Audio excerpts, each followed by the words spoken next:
Olá, sou a professora Elisley, da disciplina de Geografia do Núcleo de Toledo, Paraná. Essa aula é referente à avaliação do PDI 2022. O conteúdo que eu escolhi foi Movimentos da Terra, dentro do 6º ano. Vamos começar? Só que antes da gente entrar em rotação e translação, vamos dar uma retomada no conteúdo. Aqui nós temos as principais linhas imaginárias, paralelos e meridianos.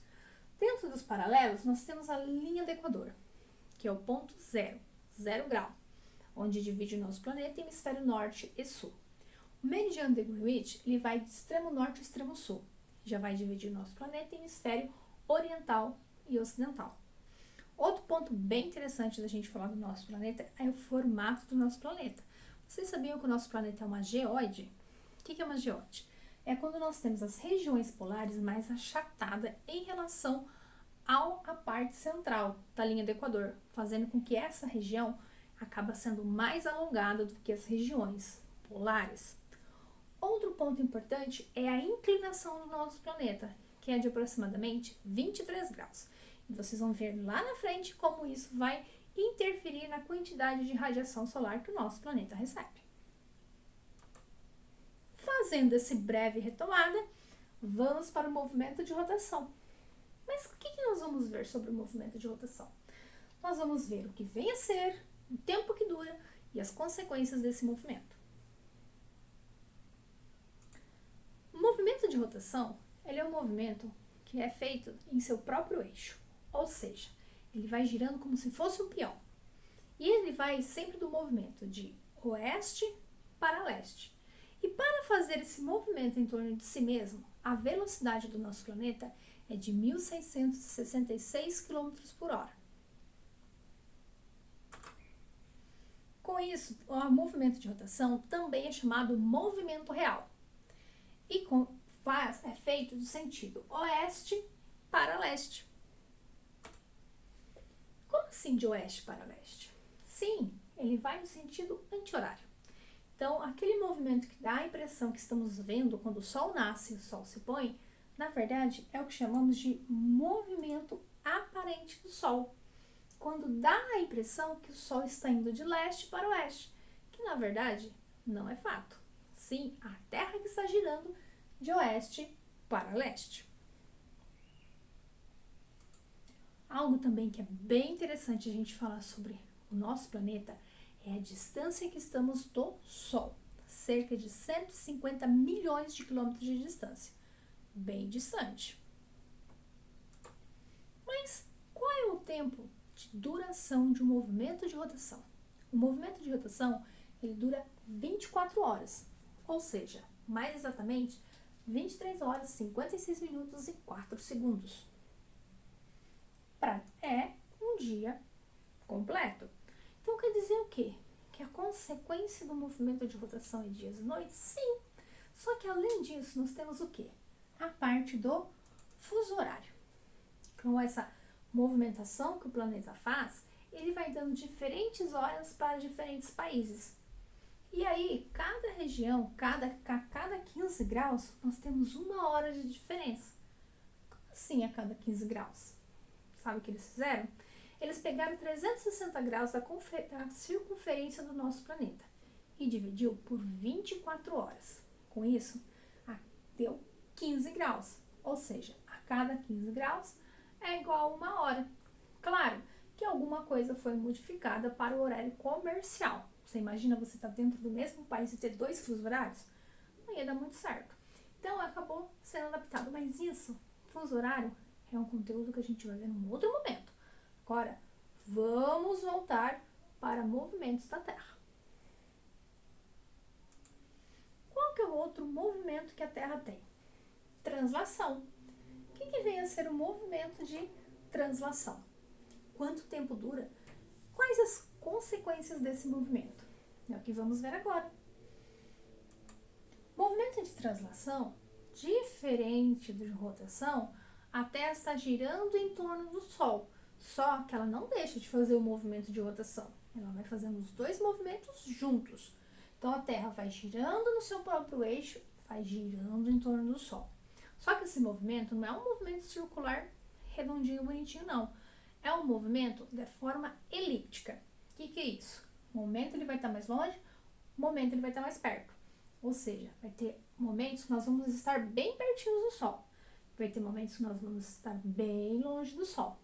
Então, esse movimento, junto com o movimento de rotação, junto com a inclinação da Terra, faz com que lá na frente nós temos as consequências do movimento de translação.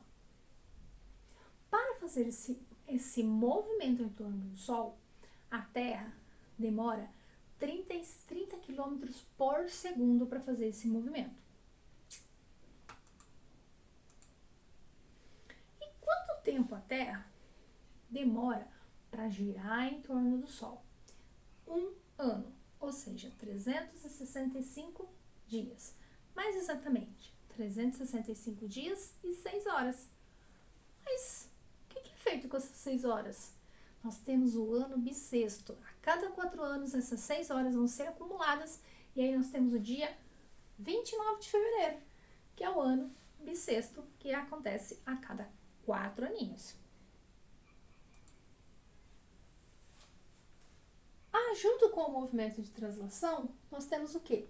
As consequências desse movimento, que vão ser as estações do ano.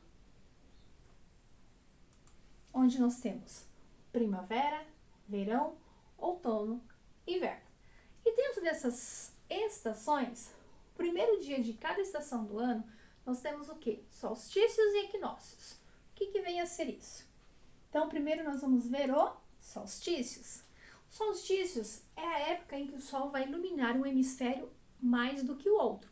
Quando esse hemisfério está sendo bem iluminado, quer dizer que ali é verão e no outro é inverno, certo? E quando é solstícios de verão, o Sol vai iluminar essa região em mais tempo, diferente dos solstícios de inverno, que a noite vai ser mais longa que o dia. Em contrapartida, nós temos o equinócio. O equinócio é quando o Sol ele vai iluminar a região equatorial, ou seja, os dias e noites têm a mesma quantidade de duração. Para a gente entender um pouquinho melhor essa questão de iluminação do planeta, nós temos um exemplo. No caso, como a inclinação vai também interferir na questão dos climas. Então, aqui nós temos 2 exemplos. Nesse primeiro exemplo, o planeta está inclinado, voltado para o Sol, na parte norte. Então, essa região acaba sendo verão, certo? Enquanto que no hemisfério sul vai ser inverno. Nesse exemplo abaixo, já é o oposto. A região sul está voltada para o Sol, sendo nessa região o verão, enquanto que no hemisfério norte vai ser inverno. Viu como que a inclinação acaba interferindo também na questão das estações do ano e dos climas?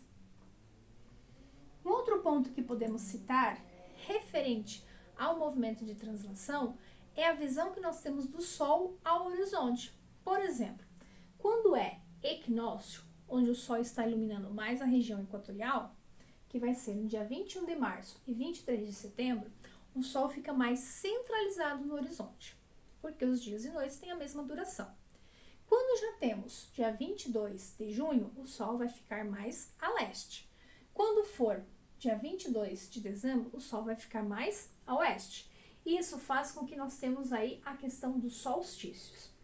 Viu como o Sol ele acaba também mudando de posição ao horizonte conforme vai tendo a sua movimentação em torno do Sol? E outro ponto que acaba sendo interessante também pelo fato da movimentação de translação são as zonas térmicas, ou também conhecido como zonas climáticas, que acabam sendo a forma que a Terra recebe a radiação solar. No caso, a região equatorial, que acaba recebendo maior radiação solar, é a região que nós chamamos de zona tropical. Nas regiões dos trópicos, trópico de Câncer e trópico de Capricórnio, que nós temos as zonas temperadas, norte e sul, são as regiões que acabam recebendo uma menor quantidade de radiação solar. Em contrapartida, nós temos as regiões polares, onde recebe uma quantidade bem inferior de radiação solar. Por isso, regiões mais frias do planeta, certo? E o outro ponto que acaba tendo interferência nisso é o Sol da meia-noite, onde eles têm 6 meses de noite e 6 meses de dia devido à inclinação da Terra e a radiação que recebem do Sol. Pessoal, por hoje essa é a minha aula. Espero que tenham gostado e até uma próxima. Tchau!